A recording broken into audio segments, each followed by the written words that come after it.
حضرت امام ابو حنیفه را مناقبش ابو زهره میبیاره که یکی از یهودیای همسایه‌اش میگه بیا مسلمان شو. حضرت وقت به مرد قصه در روزه میگه نه من مسلمان نمیشم، من با یهودیگی خودم میمرم. گفتن آخر عمرم باشه اقلا کلمه توحید گو، خی شاید همین هم دستگیر شود در قیامت خیلی اعمالی مقصد گناه تا سبک نه. گفتن میترسم اسلام. گفتن چرا میترسی دین رحمت؟ گفتن آخی اون مسلمانی که در چهره خودت میبینم حضرت امام، من از عهده این مسلمانی نمیبرم. اون مسلمانی که در بازار بغداد میبینم من بیزارم از مسلمانو. من در چهره شما اسلامی را که دیده هستم من نمیتونم ایده خیلی اسلام برام آمده. من خیلی مسلمان شدم نمیتونم آخی.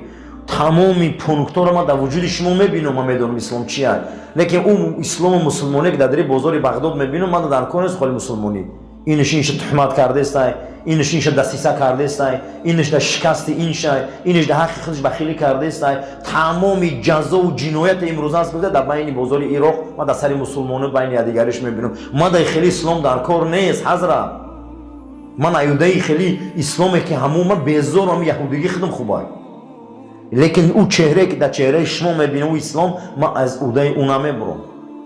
یا او چهره که در چهره پیامبر مثلا که اسلام وصف میکنه ما از ایده اونا میبریم. من میترسم ای اسلام. ای بر اسلام ببینید که چقدر پونکتا نسبت یکدیگریش داره که ما باید مسلمان باشیم. هیچ یا که باشه برادر، ولی ما باید یکدیگری ما را برادر نگوییم. حتی در دیگر حدیث گوهربارشون رسول اکرم صلی الله علیه و سلم فرمودند که شما گردن شما را نه یهودیو میبرن نه مسیحیو، شما خودتون گردن یکدیگریتون را میزنید. در کتاب فتنه امام بخاری حدیث میبیاره. گفت شما را یهودی‌ها و مسیحی‌ها نمیکشن، شما خودتون گردن یکدیگریتون را میزنید. نخواه که مسلمان گفت اینمی چیه؟ همه حسد اینمو کینه، اینمو شکست دادن مسلمان این همینه. شما اهمیت دادگی باشید. برای همین برادرها این پونکت‌ها را زنده کنیم. همیشه و همیشه کوشش کنیم که اینما المؤمنون اخوتون اینمی معنی داره. مومنین خدا برادری یکدیگری این گپ نیست. ان ایو را باید زنده کنیم. پیامبر میگه برادریتون اثبات کنه برادریتون. چه برادریتون معلوم کنه. بیا امروز برادریمون در معرض بیاریم که ما چه برادریم. نشون تیم با سلاممون، با علیکمون، با خبرگیریمون، با مهربانیمون، با شفقتمون، با امید کردنمون باید ما چیکار کنیم؟ نشون تیم و برادریم. انامیه اسلام، انامیه برادری. هدیه حسد کردن نکنین، شکست نخورین مسلمان در حقش، کینه نورزین، صلح کنین، اصلاح کنین مسلمان. سلام علیکم خطی مسلمان بیمارش خبرش گیرین، جنازش فهمیدین حتما رفته جنازش خونین. این حالی من نه تشکر گفتم. حتی علما تا 40 حقوق آوردین درباره اینما المؤمنون اخوتون، مسلمان و برادری یکدیگرن. این اکنون برای همین خداوند همیشه برادری ما را قوی کنه. قسم به خدا کسی که اشهد ان لا اله الا الله و اشهد ان محمد رسول الله آدم میگفتگی را حرمت نکنه، نزد الله جواب میتیه. و پیغمبر نمین 13 سال در مکه برای کلمه توحید جنگ کرد. نگو نماز خونه، نگو روزه گیری. نماز و روزه و حج زکات هیچ کس دعوت نکرده. 13 سال در مکه فقط برای کلمه چی دعوت کرده مردم؟ توحید. برای کلمه توحید دعوت کرده که من اشهد ان لا اله الا الله بگی. این کلمه که پر شد مدینه که اومد بعد گفت انما المؤمنون اخوتون، مؤمنین خدا برادری یکدیگرن. مؤمن برادری مؤمنه، مؤمن برادری مؤمن باشه این نمیقدره. باور کنه امروز نماز هست، روزه هست، مسجد هست، زکات هست، لیکن نگاه میکنیم مسلمان سلام نمیتیه. در بین ما این پیشت میبین سلام نمیکنن، قطعی علیک نمیگیرن. سلام علیک نیست. این میده حتی که مسلمان در پیش میگذاریم پاش دراز کرده گیرن یک بی‌تربیه شیشته. حتی نه سلام داره، نه علیک داره، نه خستان داره. هر عرف و عادت مردم که او زیدی اسلام نباشد او را رعایت کردن شدن گناهگار نمیشود. هیچ گام نداره. من پاچه را دراز میکنه تا میشنه، پروا نداره. این ببینه حتی پروا نداره.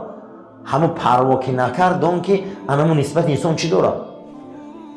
مردمی ما یعنی اگه کینه میگیرن چهره‌های بی‌معنی، افت بی‌معنی، حتی که مردمی خدمونه ای سرزمینی خدمونه در توجیک نمیزه که وقتی که با پیشش گذره آدمی کلان، پدرش، برادرش، حتی که همون آدمی دانشمند ملوش پشت دراز کردن یک به تربیتش نه این مودا نمیزه و این دیگه مردمانیو این آداب و اخلاق دیگر سرزمینه او سرزمینایی که نو در اونها اسلام چند سال شد آمدن شد 400 سال 300 سال شد اما ما مردمی هستیم که برابر دی رسول الله قریب مسلمانه پیامبر آمد زمان ابوبکر زمان عمر دا سرزمینای ما رضی الله تعالی عنه دا ما اسلام آوردیم زمان عمر دا که پیامبر مجموعاً از بین نه ممکن 15 سال بود یا 13 سال گذشتگی بدن سرزمینی فارس در زمان حضرت عمر اکنون رو به چه آورد ما اسلام آورد در زمان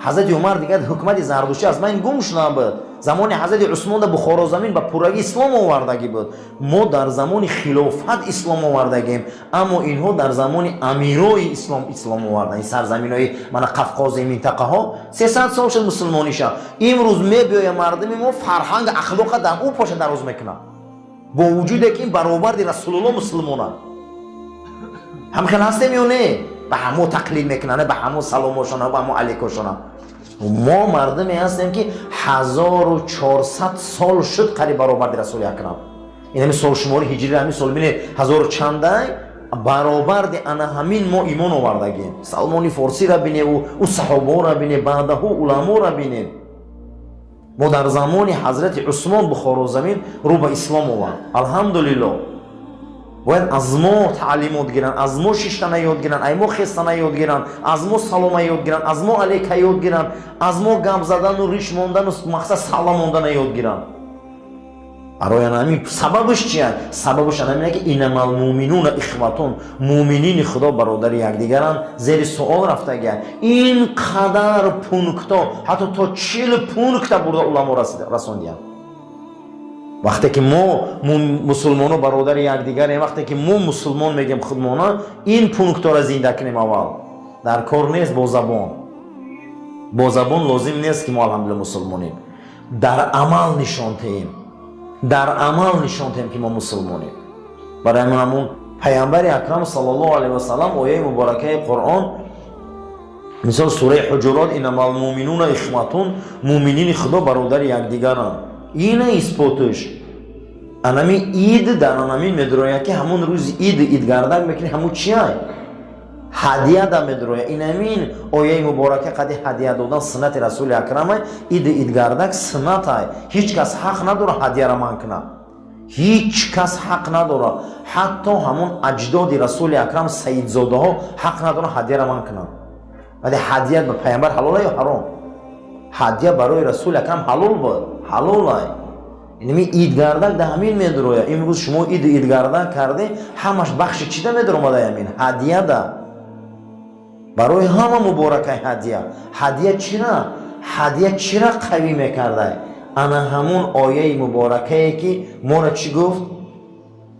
برادر همین آدم ده بیایی و همین یک کرتت ای هوای خرسندش یا خفه همین آدم ده یک سقیش ده دستش ده هوای خرسند میشه خفه یک قندش چی دستش ده اینم یک کوچه در رفته سیو برادر ده میگی اینمی قندش شما چیکار کنی استفاده بره حتی پیامبر اکرم در روز عید هم کرته نو میپوشیدن هم خطبه نو میخوندن هم تبریکات عید میکردن هم دعا میدادن هم میگفتن تکبیر گوی هم کوچه ها ده زیاد بروی از همه نعمت بزرگ چیکار کنه هدیه یعنی هدیه کنه نبیره هاشون هدیه دادن در روز عید نبیره هاشون کرته نو گرفتن این سنت رسول اکرمه هدیه قسم به خدا برادری را به خود میکنن کیده نمیفوره که دستگیرش نکنن کیده نمیفوره توفهش نتیم انما المؤمنون اخوة معنیش همینه بین برادری میگه اسلام اینه بین که یکمش هدیه بده دویمش چی بده حسد نبره حسد بخیلی نکنی بین یکدیگریتون شکست یکدیگریتون نخره هیچ محل کینه نگیری بین یکدیگریتون حتی در دیگر حدیث چون جناب پیغمبر صلی الله علیه و سلم گفتن که انما المؤمنون اخوتون، شما برادر یکدیگریته. گفتن چیکار کنیم حضرت برادری را اثبات کنیم؟ گو بالای سودای برادرتون پا نگردونید. من یک برادر سودا کرده یک چیزا، شما برادری گو مسلمان گو بالای سودای برادرش سودا نمیکنه. من یک برادر چه سودا کرده مونی هوای سری مسئله بیاید یا همون مال دست کشه یا سودا شکنه با شما سودا کنید. امروز مسلمان اگر بالای سودای مسلمان دا پا گردانه اینم گناه های. ببین که چقدر این مسلمانی برادری چقدر بقوت بده. در دیگر حدیث گوهر باشن حضرت هفتم پونکت موندن که هر وقتا که انما المؤمنون اخوتون، گفتن مؤمنین خدا برادر یکدیگرن. گفتن چیکار کنیم؟ اولین چیزی که شما کنید گفتن چیکار کنید برادراتون خاطی؟ سلام کنید. سلام بلند سلام نگوی که آدم گناهگار میشه. از سلام گوی. نام خدا در قرآن سلام اومده گه، از سلام اومده گه، اسم معرفه قطعی اومده گه، السلام علیکم. یخی انسان وقتی تربیه داره سلام میگه میگذره میره. السلام علیکم و رحمت الله، السلام علیکم و رحمت الله. این هم در لفظ حدیث آمده. یکمین چیزی که در برادری را معلوم کرده این چی بده؟ سلام دادن. هشتمین پونکتی که بعد این اضافه کردیان خصوصا فخر رازی و دیگر علما آوردیان در همین بخش مومنین خدا برادری مومن برادری مومنای هدیه حسد نبره، شکست اردوش نکنه، کینه نگیره، صلح کنه، اصلاح کنه. هفتمش سلام. هشتمش چی بدن عزیزان؟ یعنی که مومنین خدا اگر بیمار شوند اونها را چیکار گیره؟ شما خبر گیره. مسلمان کسان باشد خبر گیر. اخلا یا پیامش روی که یا کسی سلام روی که خوبه چی خیلی رفته خبر گیر. نهمش علما اثبات کرده که بدستیان اگر مسلمان از دنیا رفت چیکار کنی رفتن؟ جنازه ش خونه، جنازه مسلمان خونه. انامینه برادری. این خیلی نیست که فرض کفایه گوی یک قشلاق یک کس روی سر ما ساقط میشود. نه، این با حق برادری بده. پیامبر اکرم صلی الله علیه و سلم فرمودند که حق برادری انامین است که سلام دادن جواب ده، سلامش ده جواب بگیر، بیمار شد خبر گیر، جنازش از دنیا گذشت حتما جنازش شرکت که. این همین برادری اسلامی بده. خیلی گم نیست اما مسلمان و برادر یکدیگری میمون با چیکار کردن میگه دخش کردن گیر. انا پونکتو نبینین. یکی از همین ایامی که ما میریم خبر میگیریم همین بخش چی در اومده؟ بخش هدیه در اومده. بخش هدیه که در اومده سنت رسول اکرم ده. جناب پیغمبر صلی الله علیه و سلم فرمودند انما المؤمنون اخوتون، مؤمنین خدا برادر یکدیگر هستند و برادریتون اثبات کنید. برادری را اثبات کردن در کاره. این ندای قرآنی انما المؤمنون اخوتون، این ندای رسول اکرم صلی الله علیه و سلم انما المؤمنون اخوتون. این مسلمانان مؤمنین خدا برادر یکدیگرند، یا مسلمان برادر مسلمان یا مؤمن برادر مؤمن. و جناب پیغمبر فرمودند که اثباتش کنید که شما چگونه مؤمنین. در حدیث گوهربارشان حضرت فرمودند که مؤمنین خدا برادر یکدیگرند. گفتن اثباتش کنید. گفتن چگونه اثبات کنیم حضرت؟ گفت به هدیه. یکم چی بدهیم برادر اثبات کردن؟ هدیه. یعنی شما گفت به هدیه یکدیگریتون اثبات کنید که شما چگونه برادری. ما چگونه برادریم؟ یکم معلوم میشه که مؤمنین خدا به هدیه دادن مسلمانیشان آشکار میکردیم. این همین جهان ما اید گردن میکنیم. یک تاش به چی بدهیم؟ به هدیه. ما خونه یکدیگر میریم هدیه میتیم، در کوچه میبینیم هدیه میتیم. باید این خصلت مسلمان باشه. هدیه این سنت رسول اکرمه. یکمین کلمه ای که امروز میگن مومن برادری مومنه طبق حدیث رسول اکرم صلی الله علیه و سلم این چی بده؟ هدیه بوده است. یکم هدیه بوده. در دیگر حدیث رسول اکرم صلی الله علیه و سلم گفتگی بدیم که مؤمنین خدا با یکدیگر برادرند. پیامبر فرمودند ولا تحاسدوا. ای مسلمانو، ای مؤمنین خدا، شما به یکدیگرتون هدیه که دادین، بعد از هدیه شما بین یکدیگریتون حسد نکنین. این دیگری از همین اثبات مسلمانی آمده که رسول اکرم صلی الله علیه و سلم فرمودند که شما چیکار نکنین؟ بس کنین بخیلی را بین یکدیگریتون. اثبات مسلمانی یک تاش مؤمنین خدا برادری یکدیگران حسد نکنین. چه خیلی مسلمانه که شما حسد میبره؟ چه خیلی مسلمانه که میگه شما حسد میبره؟ وقتی انما المؤمنون اخوتون، شما برادر یکدیگرتون هدیت حسد نبره. ولا تحاسدوا، حسد نکنه بین یکدیگریتون. ولا تناجشوا، بین یکدیگریتون شکست یکدیگریتون آرزو نکنه. تناجش چی بوده؟ یعنی که شکست، یعنی شکست نکنید بین یکدیگریتون. چی خیلی تو آرزو میکنی که برادر رو در شکست زنه؟ این چی خیلی مسلمانیه؟ هدیت حسد نکنی، شکست نبری بین یکدیگریتون. ولا تباغضوا، بین یکدیگریتون کینه نگیره. نبین که چهارمش پیامبر اکرم گفته چی نکنی برادرها؟ کینه نگیره شما. وقتی که مسلمان ها برادر یکدیگری بودین، طبق حدیث اکنون آیه مبارکه تفسیر میشده. انما المؤمنون اخوتون، هدیت حسد نکنه، شکست نخوره، کینه نگیره. ولا تباغضوا، و کینه نگیره شما. بعد از این حضرت با فرمودن صلی الله علیه و سلم یک بین یکدیگریتون همیشه چیکار کنه؟ چیکار میکردیم ما؟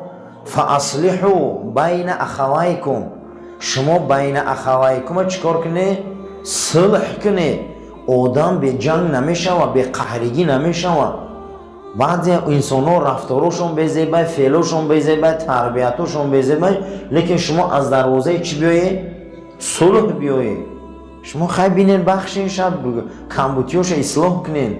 یکم پنجمین پونکتی که برادری را بقوت میکنه نامی او چی بده؟ صلح. ششمیش یعنی شما یکدیگریتون چیکار کنه؟ یکدیگریتون اصلاح کنه. شما اصلاح کنه یکدیگریتون. بینین که بین یک کلمه مومن، برادری مومن چند معنی بده. این پونکتو زنده میشه ما برادری. این پونکتو زنده نشما، این شعار در همه دهنی دیوال کشال میمونه. مهنت شرف اینه که پورا اوجه تنبال. مهنت شرف همه ایجادن خیلی شعاره. اسلام دین شعار نیست. ما چی در کنه شعار در دیوال کشال میکنیم، در تنه یک مکتب میزنن، دانش اندرجه دل چراغی روشن است، لیکن پوری بسواد مکتب. ما چی در کار؟ فقط شعار. چی در کار ما در شعار بازی؟ اللهم ربنا تقبل منا انك انت السميع العليم و تب علينا انك انت الرؤوف الرحيم. پروردگار ما را برادری ما را مستحکم کن، برادری ما را واقعی برادری گردان. انا همون تفسیری که پیامبر نسبت این آیه مبارکه کرده، ما 8 یا 9 تاش گفتیم. خداوند همه را عملی کردنش برای ما نصیب روزی گردان. آمین یا رب العالمین. صفاتنا